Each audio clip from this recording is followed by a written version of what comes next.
Chairman Tehreek Insaf Imran Khan سے آج سابق وزیر اعلیٰ پنجاب چودھری پرویز الہی نے ملاقات کی، جس میں الیکشن کمیشن کے اقدامات کے خلاف آئینی آپشنز پر بات چیت کی گئی۔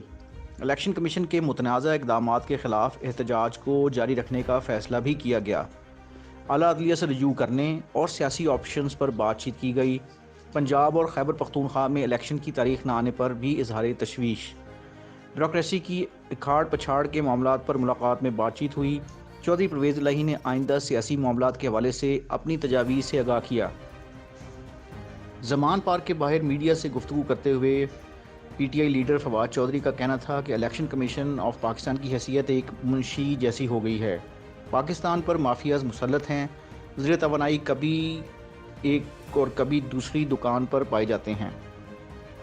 ملک میں کل سے بجلی بند ہے۔ سپریم کورٹ سپیکر رولنگ مسترد نہ کرتی تو الیکشن ہو چکے ہوتے اور موجودہ بحران پیدا نہ ہوتا۔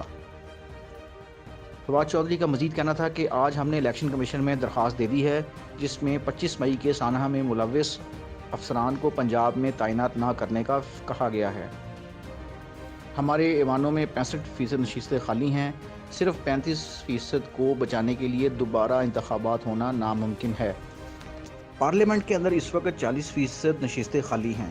اس موقع پر سابق وفاقی وزیر حماد اظہر نے گفتگو کرتے ہوئے کہا کہ خرم دستگیر کے حکم پر پلانٹس بند کر کے ملک کو اندھیروں میں ڈبو دیا گیا۔ نگران حکومت جو بھی حلف لیتی ہے غیر جانبداری کا حلف لیتی ہے۔